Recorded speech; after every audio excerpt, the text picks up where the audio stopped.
ম্যামদের সঙ্গে বিভিন্ন নার্সিং প্রতিষ্ঠানে বিভিন্ন নার্সিং কলেজে হচ্ছে মানে ম্যামদের পদত্যাগ নিয়ে কথা হচ্ছে।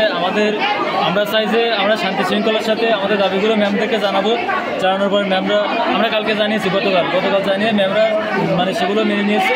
কিন্তু হচ্ছে ইনি চাচ্ছেন যে আমাদের ম্যামদের সঙ্গে আমরা কেন হচ্ছে আমরা শান্তি শৃঙ্খলার সাথে আমরা এগুলো করলাম। ইনি চাচ্ছে যে আমাদের ম্যামদেরকে পদত্যাগ করতে এরকমটা চাচ্ছি ইনি। হ্যাঁ, ফয়সাল এখানে সাতক্ষীরা সদর হাসপাতালে senior staff nurse Faisal Farabi, ইনি হচ্ছে ম্যামদের দালাল বলেছে, আমাদেরকে ম্যামদের দালাল বলেছে, ম্যামদেরকে অত্যাচার বলেছে। আমরা এর সুষ্ঠুতে যাচ্ছি। আমরা তাই না, আমাদের ভাইদের দ্বারা আমাদের যারা নিউ ফার্স্ট ইয়াররা যারা ডিউটিতে আসে এদের দ্বারা হচ্ছে ওনার ব্যক্তিগত কাজও করিয়ে নেয়, ডিউটি ছাড়া ব্যক্তিগত কাজ করে উত্ত্যক্ত করে মানে কথা হয়রানি করে সিনিয়রিটির ভয় দেখায়। আমাদের কলেজের ম্যামদের নাম কি? সেই সাথে সিএসআর এবং ম্যামদেরকে পুরো নাম কি করে সেজন্য আমাদেরকে ফয়সাল ফারাবি আর বিভিন্ন কি পদে আছে সিনিয়র স্টাফ নার্স। দর্শক শুনছিলেন যে সাতক্ষীরা সদর হাসপাতালে একজন সিনিয়র ফয়সাল ফারাবি তিনি কিন্তু প্রায় সময়